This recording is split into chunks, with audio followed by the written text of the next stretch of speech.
औरत ने बस इशारे से समुद्र की ओर डराने की कोशिश की, लेकिन पास खड़े आदमी को तुरंत कुछ अजीब महसूस हुआ, जैसे उसने ये इशारा पहले कहीं देखा हो। उसने ऊपर देखा तो दीवार पर एक आतंकी की तस्वीर टंगी थी और पाया कि दोनों का इशारा बिल्कुल एक जैसा है। जैसे ही उसे उस औरत के चेहरे के हाव भाव याद आए, वह समझ गया कि कुछ बहुत गलत होने वाला है। वह तुरंत कुर्सियों के पास दौड़ा ताकि उस औरत को फिर से ढूंढ सके, लेकिन दरवाजा खोलते ही उसे बस एक पुलिसकर्मी दिखा। वह तेजी से बाहर की ओर भागा, लेकिन सिर्फ देखता ही रह गया कि वह औरत जा चुकी थी। तभी उसे याद आया कि उस औरत ने बिल्डिंग में दाखिल होते वक्त अपने बेटे को एक डायनासोर वाला खिलौना दिया था, जिसमें शायद विस्फोटक छुपा हो सकता था। इस बीच बच्चा वो खिलौना उठा चुका था, लेकिन उसे नहीं पता था कि उस खिलौने में टाइमर पहले से एक्टिव हो चुका है और औरत लिफ्ट में बैठकर फोन से रिमोट से धमाका करने वाली थी। खतरे को भांपते हुए वह आदमी दौड़ता हुआ मीटिंग रूम में गया और बच्चे से वो खिलौना छीन लिया। उसने सभी लोगों को तुरंत वहाँ से हटने को कहा और एक बैग उठाकर खिड़की का शीशा तोड़ दिया। जैसे ही औरत ने फोन मिलाना चाहा, उस आदमी ने जान पर खेलते हुए वो खिलौना बाहर फेंक दिया। जैसे ही विस्फोट की आवाज आई, औरत को लगा कि उसका मिशन पूरा हो गया है। वह तुरंत भूमिगत सुरंग में पहुंची, जहाँ उसका साथी उसे लेने आया हुआ था। वे दोनों वहाँ से भागने की तैयारी करने लगे। इस बीच वह आदमी फुर्ती से लिफ्ट शाफ्ट में कूद पड़ा और वायर पकड़कर नीचे की ओर फिसल गया। जल्दी ही वह बिल्डिंग के बेसमेंट में पहुंच गया, लेकिन तब तक बहुत देर हो चुकी थी। औरत और उसका साथी निकल चुके थे। दरअसल हुआ ये था कि वह औरत अपने बेटे के साथ अपने पति को ऑफिस से लेने आई थी, लेकिन वह एक बड़े आतंकी हमले का हिस्सा बन चुकी थी। जब वह आदमी उसे रोकने के लिए भागा तो एक टैक्सी ने उसे टक्कर मार दी और वह बेहोश हो गया। जब उसे होश आया तो उसे बताया गया कि उसकी पत्नी और बच्चा उस विस्फोट में मारे जा चुके हैं। अपने दर्द को दबाते हुए वह पुलिस स्टेशन पहुंचा और सीसीटीवी फुटेज से उस आतंकी का चेहरा पहचान लिया। उसका नाम जैक था, लेकिन जब वह पुलिस से उम्मीद कर रहा था कि वे उसे पकड़ेंगे तो उसे बताया गया कि जैक एक विदेशी विद्रोही गुट का लीडर है और पुलिस उसके देश में नहीं जा सकती। यह सुनते ही उसका दिल टूट गया। उसे समझ आ गया कि अब इंसाफ पाने के लिए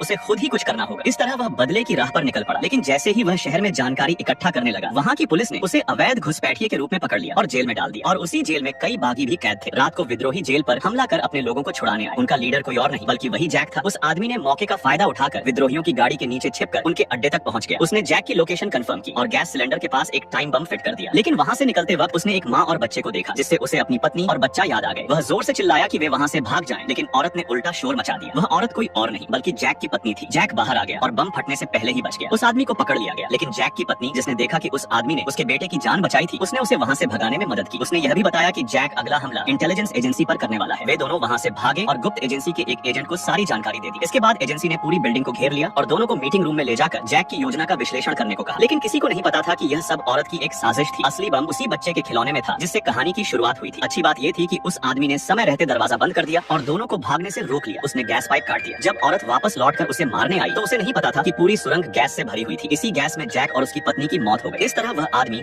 अपने बदले की आग बुझा पाया। फिल्म यहीं खत्म होती है। अब एक प्यारा सा कमेंट जरूर कर